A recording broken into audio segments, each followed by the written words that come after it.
Hi friends, welcome to TNPSC லட்சிய விதைகள் channel. நம்ம சேஞ்ச் ஆன சிலபஸ் அடிப்படையில் டாபிக் வைஸாக ஒன் பை ஒன்னாக வீடியோஸ் அப்லோட் பண்ணிட்டு வர்றோம். அதன் அடிப்படையில் ஒரு 3 டாபிக் நம்ம கம்ப்ளீட் பண்ணிட்டோம். நாலடியார், நான்மணிக்கடிகை, பழமொழி 400 இந்த டாபிக் எல்லாம் நம்ம கம்ப்ளீட் பண்ணிட்டோம். டுடே இந்த வீடியோவில் என்ன டாபிக் பார்க்க போகிறோம் அப்படின்னா, முதுமொழி காஞ்சி அந்த ஒரு டாபிக் பற்றி பார்க்க போகிறோம். இந்த டாபிக் எப்படி மேக் பண்ணியிருக்கோம் அப்படின்னா, 6 முதல் 12ஆம் வகுப்பு வரைக்கும் இருக்கக்கூடிய ஓல்டு புக்கு, நியூ புக்கில் இருக்கிறத எல்லாமே கவர் பண்ணி தான் நம்ம நோட்ஸ் கொடுக்குறோம். இதை மட்டுமே நீங்கள் படித்தா போதும். ஓகே, முதுமொழி காஞ்சிக்கு ஓகே. இந்த முதுமொழி காஞ்சி அப்படிங்கிறது என்னன்னா, முதுமொழி அப்படின்னா என்னன்னா அறவுரை, அறிவுரை அப்படிங்கிற பொருள் தரும். காஞ்சி அப்படின்னா காஞ்சி திணையினோட துறைகளில் ஒன்றாக கருதப்படுது. ஓகே, அதுதான் முதுமொழி காஞ்சி. ஓகே, இதோடைய நூல் குறிப்பு பற்றி பார்ப்போம். இந்த முதுமொழி காஞ்சி பார்த்தீங்க அப்படின்னா 14 கீழ்கணக்கு நூல்களுள் ஒன்று. 14 கீழ்கணக்கு நூல்கள்னா என்ன? சங்கம் மருவிய காலத்தில் இயற்றப்பட்ட நூல், களப்பிரர்களோட ஆட்சி காலத்தில் இயற்றப்பட்ட ஒரு நூல் தான். அந்த ஆண்டு என்ன அப்படின்னா கிபி 3ஆம் நூற்றாண்டு முதல் 6ஆம் நூற்றாண்டு வரைக்கும் தான் அந்த களப்பிரர்கள் ஆட்சி பண்ணியிருக்காங்க. ஓகே, இந்த காலத்தை என்ன சொல்லுவாங்க? இருண்ட கால இலக்கியம் அப்படின்னு சொல்லுவாங்க. களப்பிரர்களோட ஆட்சியை இருண்ட காலம் அப்படின்னு சொல்லுவாங்க. ஓகே, இந்த நூலுக்கான துறை என்ன அப்படின்னா, காஞ்சி திணையின் துறைகளுள் ஒன்று தான் முதுமொழி காஞ்சி. ஓகேங்களா, அந்த காஞ்சி அப்படிங்கிறது பார்த்தீங்கன்னா அந்த காஞ்சி திணையோட துறைகளில் ஒன்று தான் குறிக்குது. ஓகே, இதுக்கு வழங்கக்கூடிய அடமொழி பெயர் என்ன அப்படின்னா அறவுரை கோவை அப்படிங்கிறது. ஓகேங்களா, இதில் பார்த்தீங்கன்னா நிறைய அட்வைஸ் சொல்லப்பட்டிருக்கும் இந்த பாடலில். அதனால் இதற்கு வழங்கக்கூடிய இன்னொரு பெயர் என்ன அப்படின்னா அறவுரை கோவை அப்படிங்கிறது. இந்த கொஸ்டின் இம்பார்ட்டன்ட் ப்ரீவியஸ் இயரில் கேட்டிருக்காங்க. எப்படின்னா அறவுரை கோவை அப்படின்னு அழைக்கப்படக்கூடிய நூல் எது அப்படின்னு சொல்லி கேட்டிருக்காங்க. ஆன்சர் முதுமொழி காஞ்சி. ஓகே, இந்த முதுமொழி காஞ்சி உலகியல் உண்மைகளை தெளிவாக எடுத்து இயம்புவதாக இருக்குது. ஓகே, நெக்ஸ்ட் இம்பார்ட்டண்டான ஒரு பாயிண்ட் பாருங்க.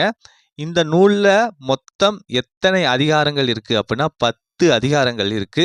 ஒவ்வொரு அதிகாரத்திலையும் 10 பாடல்கள். ஓகேங்களா, 10 செய்யுள்கள் இடம்பெறுது. மொத்தம் 100 பாடல்களால் ஆனது இந்த முதுமொழி காஞ்சி. 10 அதிகாரம் இருக்கு. ஒவ்வொரு அதிகாரத்திலையும் 10 செய்யுள் இருக்கும். அந்த 10 × 10 100. இந்த முதுமொழி காஞ்சி அப்படிங்கிறது 100 பாடல்களால் ஆனது. ஓகே, இந்த நூல் கற்போரோட அந்த குற்றங்களை நீக்கி அறம், பொருள், இன்பங்களை அடைவதற்கான வழிமுறைகளை அற உரைகளாக அட்வைஸாக கூறி நல்வழிப்படுத்தும். அதுதான் இந்த முதுமொழி காஞ்சி. ஓகே, நெக்ஸ்ட் கல்வியை விட ஒழுக்கமே சிறந்தது என கூறும் நூல் முதுமொழி காஞ்சி. ஓகேங்களா, அதாவது ஓதலில் சிறந்தன்று ஒழுக்கமுடைமை. கற்பதை காட்டிலும் மிகச்சிறந்த ஒரு விஷயம் என்ன அப்படின்னா ஒழுக்கமுடையவராக வாழுதல். அதுதான். ஓகே, இந்த முதுமொழி காஞ்சி எந்த பாவகையில் இயற்றப்பட்டுள்ளது அப்படின்னா குறள் தாளிசை அப்படிங்கிற பாவகையில் இயற்றப்பட்டுள்ளது. ஓகே, இதற்கு வழங்கக்கூடிய வேறு பெயர்கள் என்ன அப்படின்னா அறவுரக்கோவை, ஆத்திச்சூடியின் முன்னோடி. இதுதான் இந்த நூலுக்கு வழங்கப்படக்கூடிய வேறு பெயர்கள். ஓகேங்களா, ஆத்திச்சூடி அப்படிங்கிறது என்ன எப்படி இருக்கும்?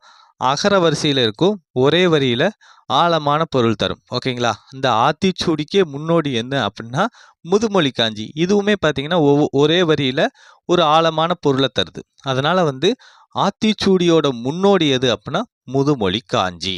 ஓகே, நூல் குறிப்பு நம்ம பார்த்துட்டோம். நெக்ஸ்ட் இந்த நூலை எழுதிய ஆசிரியர் குறிப்பு பற்றி பார்ப்போம். இந்த நூலோட ஆசிரியர் யார் அப்படின்னா மதுரை கூடலூர் கிழார் அவர்கள் தான். ஓகே, இந்த மதுரை கூடலூர் கிழார் எங்கே பிறக்கிறாரு அப்படின்னா கூடலூர் அப்படிங்கிற அந்த பகுதியில் பிறக்கிறாரு. இவருடைய காலம் 5ஆம் நூற்றாண்டு. சங்க காலத்துக்கு பின்னாடி வாழ்ந்தவர் தான் இந்த மதுரை கூடலூர் கிழார் அவர்கள். இவருக்கு இருக்கிற சிறப்பு என்ன அப்படின்னா இவர்தம் பாடல்களை நச்சினார்க்கினியர் முதலிய நல்லுரை ஆசிரியர்கள் மேற்கோளாக கையாண்டுள்ளார்கள் அப்படிங்கிறதா. இந்த நச்சினார்க்கினியர் அப்படிங்கிறது யாருன்னா தொல்காப்பியம். ஓகேங்களா, இந்த மாதிரி தொல்காப்பியம் இந்த நூல்களுக்கெல்லாம் என்ன பண்ணியிருப்பாரு அப்படின்னா உரை எழுதியிருப்பாரு. விளக்க உரை எழுதியவர் தான் நச்சினார்க்கினியர். இந்த நச்சினார்க்கினியர் என்ன பண்றாரு? இவர்தம் பாடல்களை மேற்கோளாக கையாண்டிருக்காரு. ஓகே. நெக்ஸ்ட் வந்து பாடல் வரிகள். சிறந்த 10 அப்படின்னு சொல்லி ஒரு பாடல் கொடுக்கப்பட்டிருக்கு. பார்ப்போம். அதாவது சிறந்த 10 அப்படின்னா, சிறந்ததென கூறப்படும் 10 பொருட்களை தன்னகத்தே கொண்டிருப்பது தான் சிறந்த 10 அப்படின்னு சொல்லப்படுது. ஓகே. பார்ப்போம். ஆர்களி உலகத்து மக்கட்கெல்லாம் ஓதலில் சிறந்தன்று ஒழுக்கமுடைமை. ஆர்களி உலகத்து அப்படின்னா என்னன்னா, நிறைந்த ஓசை உடைய கடல் சூழ்ந்த வாழும் வீடு மக்கள் எல்லாம் ஓகேங்களா. கடல் சூழ்ந்த அந்த பகுதியில் வாழக்கூடிய மக்களுக்கு எல்லாம் ஓதலில் சிறந்தன்று ஒழுக்கமுடைமை. அதாவது ஓதல் அப்படின்னா என்னன்னா கற்றல் அப்படின்னு அர்த்தம் ஓகேங்களா. ஓதல்னா கற்றல் அப்படின்னு அர்த்தம். கற்றலை விட சிறந்தது என்ன அப்படின்னா ஒழுக்கமுடையவராக இருத்தல். அதுதான். எதற்காக இந்த விஷயம் சொல்லப்படுது, ஒழுக்கத்தை ஏன் உயர்வா சொல்லப்படுது அப்படின்னா, திருக்குறளே ஒரு இருக்கு. ஒழுக்கத்தின் எய்துவர் மேன்மை, இழுக்கத்தின் எய்துவர் எய்தா பழி. அதாவது ஒழுக்கம் ஒரு மனிதன்கிட்ட இருந்துச்சு அப்படின்னா அவன் உயர்வை அடைவான். ஒழுக்கம் தவறான் அப்படின்னா அவன் வந்து பழி சொல்லுக்கு ஆளாவான். அதனால கற்பதை காட்டிலும் மிகச்சிறந்த ஒன்று என்ன அப்படின்னா ஒழுக்கமுடையவராக இருத்தல். நெக்ஸ்ட் வந்து காதலில் சிறந்தன்று கண்ணஞ்சப்படுதல். ஓகே. காதல் அப்படின்னா என்னன்னா அன்பு. அன்பு காட்டுவதை காட்டிலும் மிகச்சிறந்த ஒரு விஷயம் என்ன அப்படின்னா போற்றும்படி நடத்தல். ஓகே. நம்ம வந்து ஒரு பெற்றோர்கள் மீது நம்ம ஒரு அன்பு காட்டுவோம். அதை காட்டிலும் மிகச்சிறந்த ஒன்று என்ன அப்படின்னா அவர்கள் போற்றும்படி நடத்தல் தான் மிகச்சிறந்த ஒன்று. ஓகே. 3வது வரி மேதையில் சிறந்தன்று கற்றது மறவாமை. ஓகே. மேதை அப்படின்னா என்னன்னா பல அறிவு நுட்பங்கள் உடையவர். அவரைத்தான் மேதைன்னு சொல்லுவோம். அப்படி மேதையாக இருப்பதை காட்டிலும் மிகச்சிறந்த ஒன்று என்ன அப்படின்னா கற்ற விஷயங்களை மறக்காம ஞாபகம் வச்சுக்கிறது. ஓகே. இப்போ உதாரணமா எனக்கு ஒரு 100 விஷயம் தெரியும். அதை நீங்கள் என்கிட்ட கேட்கும்போது நான் என்ன பண்ணுறேன் அப்படின்னா நான் மறந்துடுறேன். ஓகேங்களா. நான் வந்து மறந்துடுறேன். அதை காட்டிலும் ஒரு 10 விஷயம்தான் தெரியும் எனக்கு. ஆனால் வந்து நீங்கள் அதை எப்போ கேட்டாலும் நான் சொல்கிறேன் அப்படின்னு இருந்துச்சுன்னா எது பெஸ்ட்டு அப்படின்னா இந்த 10 விஷயங்களை சொல்கிறது தான் பெஸ்ட்டு. ஓகேயா. மேதையாக இருப்பதை காட்டிலும் நிறைய விஷயங்களை தெரிஞ்சு வச்சிருக்கிறத காட்டிலும் நமக்கு தெரிஞ்ச விஷயங்களை மறக்காமல் இருக்கிறது தான் மிகச்சிறந்த ஒன்று. ஓகே. 4வது வரி வன்மையில் சிறந்தன்று வாய்மை உடைமை. வன்மை அப்படின்னா என்னன்னா கொடைத்தன்மை அப்படின்னு அர்த்தம். ஓகேங்களா. கொடைத்தன்மை.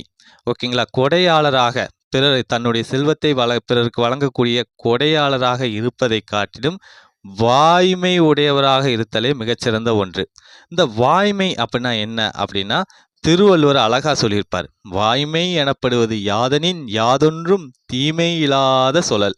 அதாவது நம்முடைய சொல் வந்து யாருக்குமே தீங்கு விளைவிக்கல அப்படின்னா அதுதான் மிகச்சிறந்த வாய்மை அப்படின்னு திருவள்ளுவர் சொல்றாரு. அதாவது நம்ம வந்து கொடையாளராக தன்னுடைய செல்வத்தை பிறருக்கு வழங்கக்கூடிய கொடைத்தன்மை உடையவராக இருப்பதை காட்டிலும் மிக சிறந்த ஒன்று என்ன அப்படின்னா நம்முடைய சொல் வந்து எந்த ஒரு மக்களுக்குமே தீங்கு விளைவிக்காமல் இருப்பது தான் மிகச்சிறந்தது அப்படின்னு வந்து சொல்லப்படுது. ஓகே. இளமையில் சிறந்தன்று மெய்ப்பினி இன்மை. ஓகேங்களா.